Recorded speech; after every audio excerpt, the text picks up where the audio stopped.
We got one little problem. I normally drink espresso, but today I have chai tea. So, Coffee Talk with Pamela is brought to you today by chai tea, against my will.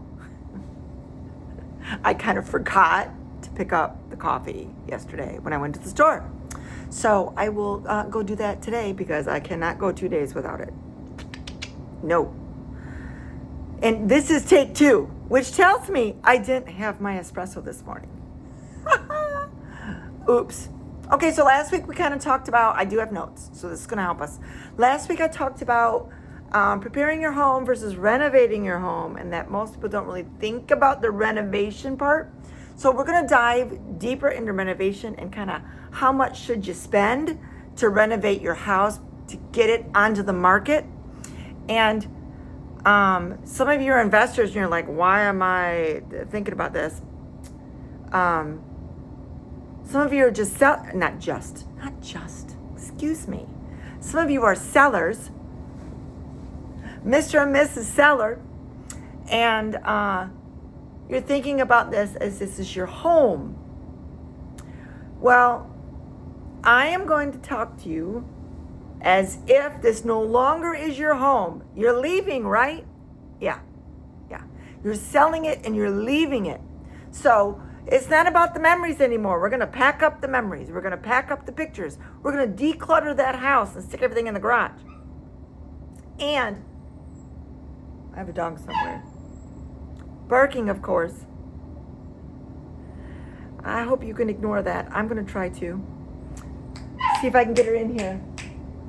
Where is she? So this is Ozzy. Come here, Ozzy. This is Ozzy. He's my daughter's dog, and we are watching him for a week. He's a Mr. I think he's 10 years old, 10 or 11. Hold on, let's find Princess a second. I'll put my chai tea down. So we're going to talk about renovations. How much should they cost? Look at her. Look at her. She was just sitting in the bedroom, just sitting there, yipping at me for no reason. Princess broke her leg about 4 or 5 weeks ago. So she can't jump up and anything, is not supposed to be running, and she likes a lot of attention right now. All right, so we're going to talk about the house. The home is no longer your home. You are no longer Mr. and Mrs. Seller. You are investors. See how I did that, investors? Yeah, I brought the sellers into the investment category because this is your biggest asset. So here's the deal. Your home is going to compete against all of the rehab homes. Investors and companies are buying up homes like crazy, and they are redoing that thing, ideally making it the best investment possible, best beautiful house on the block, and then they're going to sell it for maximum profit. That's the goal. Now, a lot of investors cut corners. They treat it like a number, as they should, but they forget about the buyer who's buying. So there are things you can do to make that thing just pop for the bougie little buyer right now that is trendy and Instagram and TikTok ready, versus just putting in standard tile and standard flooring and standard. You've got to make a couple of pieces in the house stand out. Unique. Stunning. And yeah, that might cost a little bit more, but you're going to get a lot more money out of it. Usually. There is what's called a buy box. A buy box means we want to make sure the numbers and the goals and why you're doing it and where you're doing it all matter. So a seller should use that buy box too. There's no reason to not look at your home, stop looking at it as a home or even a house, but looking at it as a property. It's an investment property because when you bought it, technically, it was your biggest asset, your biggest investment. So you wouldn't treat your biggest investment and throw it away and not get maximum amount for your goals and your time frame and where your house is located. So some of the questions that I get, should we renovate your kitchen, the flooring, rip out the carpet? Please rip out the carpet. Just rip out the carpet. It holds smells. It holds dirt. It holds bacteria and bugs and whatevers. It holds former dog pee, former baby pee, like whatever. It holds everything. Get rid of it. So, because when a buyer walks in the house, they smell you. We do not want them to smell you. We want them to smell a new, clean, fresh house. So, should we paint? Are we going to recover what we spend? I don't know if I have the money to spend. This is the biggest one. I don't know if I have the money to renovate the house. I mean, if I did, I would have done it already. Yeah. So you may not have the cash, but there's usually, if you have a good agent named Pamela DeVrou, if you have a good agent, they're going to be able to help you work through those numbers and maybe get some creative financing around that too. So those questions are all really important, and yet we need to have a renovation checklist, right? So if your house is, let's say you have a house that's that could go on the market for $400,000, and if it was mint condition, it'd be $400,000. So, and that's probably pushing the market just a little bit. And you owe, let's say you owe $350,000 on it. Well, then we're not going to be able to put too much into it. We're going to break even on that house because you've got some things that you do. You've got taxes, you've got closing costs, you've got, of course, commission fees. You've got other things that are going to eat up some of that. But if you have a house that can land at $400,000 and you only owe $200,000 on it, wow. Like I had a house that was a hoarding situation, 11 cats and a couple of kids and like 3 or 4 adults. It was crazy. Stuff everywhere. When I say hoarding, it was a hoarding situation. And they were moving out of the house. And so I took over the house, I cleaned up the house, I painted the house, I did all kinds of stuff. My team, threw away the trash, even helped them with the cat situation, and sold that house for, it was $325,000. And before we did all that, we might have gotten $210,000. They only owed like $150,000. Or $175,000, something like that. So there was plenty of room. They had enough cash to cover a lot of my costs, and then not the labor, but the material costs. And then so at closing, we did something different. We instead of just a standard 3% to me and 2 to 3% to the buyer agent, we did a little more percentage and got the labor out of that closing. And they still walked away with a big chunk. They were happy as larks. I mean to tell you, we went out to lunch, they cried, I cried, we hugged, it was beautiful. I have another seller that was in a dated area, although the area all the way around the neighborhood was huge growth, brand new school, like huge opportunity. They did not owe very much in the house either. And I recommended a few things, one of which was paint. I gave them a very specific paint color. I said, Sherwin-Williams, and I'm not going to tell you the color because that changes. So, and I gave them the color. I said, buy this one, like specific. The wife was an artist. She thought that was going to be too boring. So she decided to last minute change the color and bought 5 gallons of this nursery baby blue. Now it was a beautiful color, but it was a death sentence to that house. which was already a bit dated.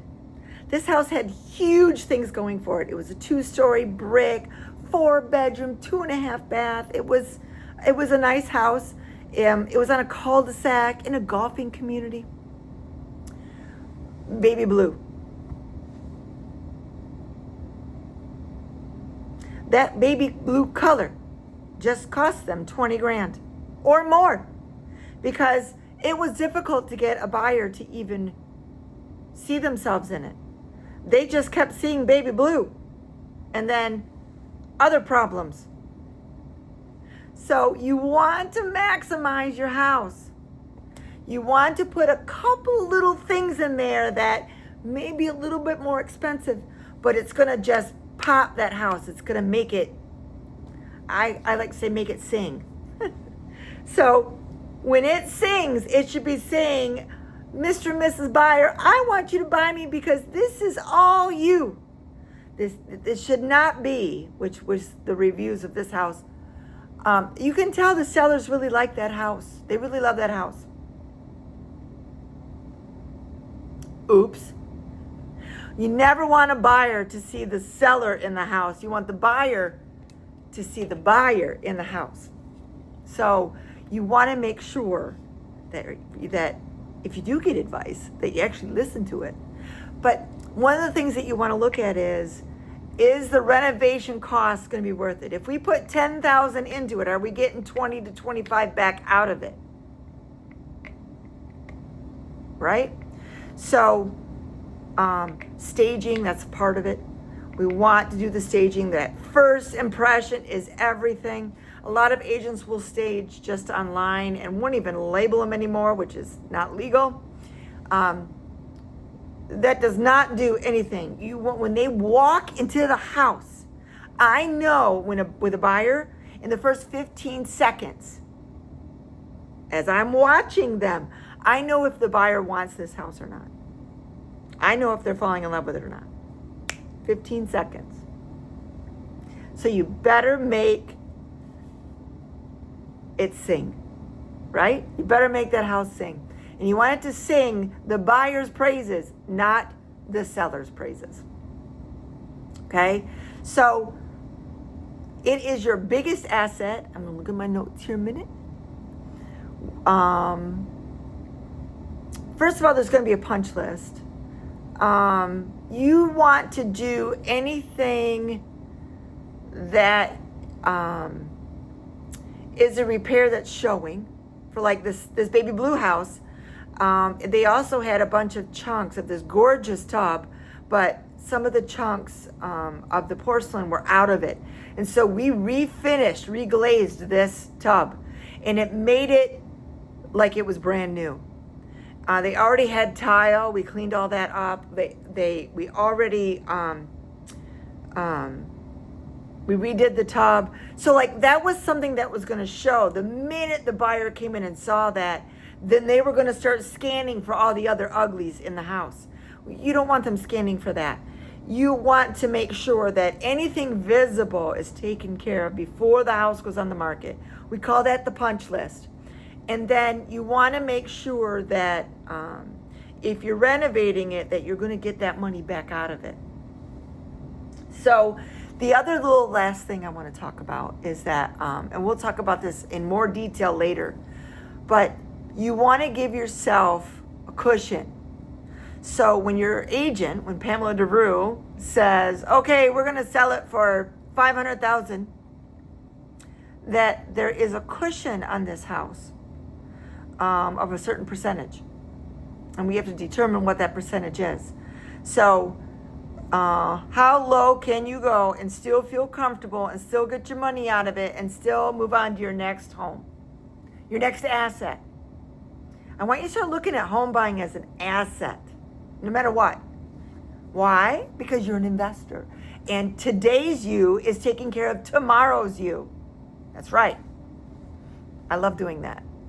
I love being able to do things that takes care of me tomorrow, down the road. That's called good stewardship. And I really, really do believe that we're supposed to be good stewards of our money, of our time, of our assets for ourselves, and then if we have a family, for our families. Okay, so I gave you the stories. So renovations, some things may be your kitchen, a bathroom. It's when you first walk in the door, that first 15 seconds of an impression. And then from there goes kitchen. And then you got your master bedroom and your master bed. Sorry. It's not called master bedroom anymore. Your primary bedroom and your primary bathroom. So we want to make sure that we're doing those things. Do we need to open it up? Do we need to close it up? Do we need to put a little something underneath those stairs and call it a library or a reading nook? Like, what do we need to do to make it unique, special, different than the other houses on the market? Something that's going to make that trendy buyer go, oh my gosh, that's so cute. And yes, I said it like a girl for a reason. You are going to that trendy girl buyer, whether it's a couple, a guy and a girl, you're still going to go to that girl buyer. You want her saying, oh my gosh, I love this. It's so cute. That's so cool. Yeah. You want that coming out of the buyer's mouth. That's the song you want them singing. That's when they love your house. So 4 questions before you spend the money. What problem are we solving? Do I have a kitchen from 1963? If you do, you're getting an investor bid, and that's it. And that's bottom dollar.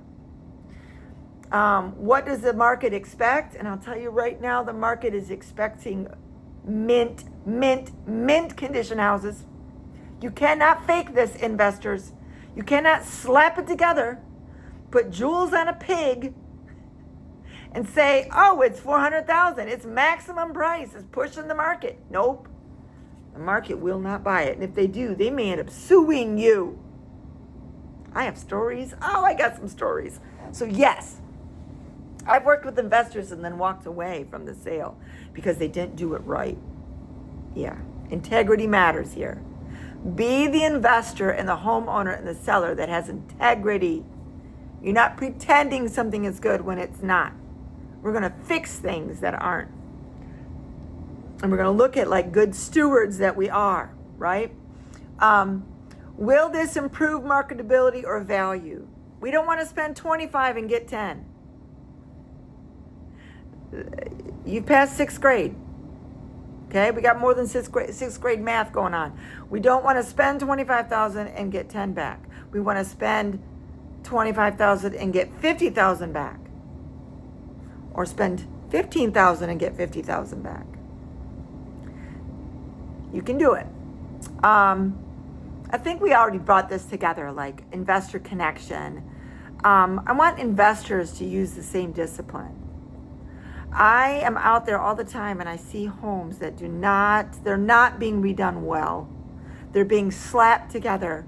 They're being good enough together. And if you're still using gray paint, agreeable gray went out 4 years ago.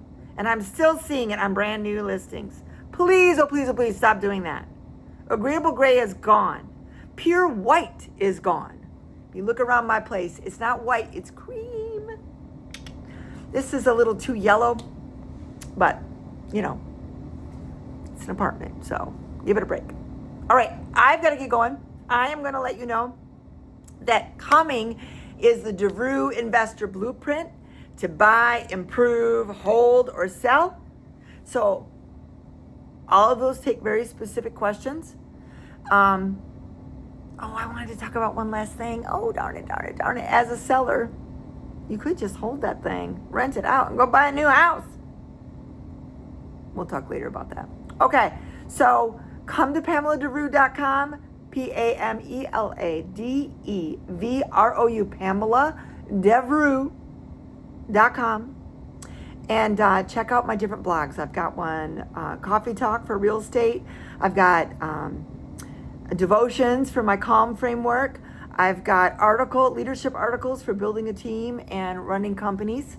And so, come check it out. Got lots of freebies there. And also you can schedule with me a free consultation. Let's do it. All right. So the goal is not to renovate everything. The goal is to understand which improvements protect your equity, support your goals, and help the property perform. Hey, here's the building assets, people. Pamela DeVrou. See you at your next coffee talk. Bye.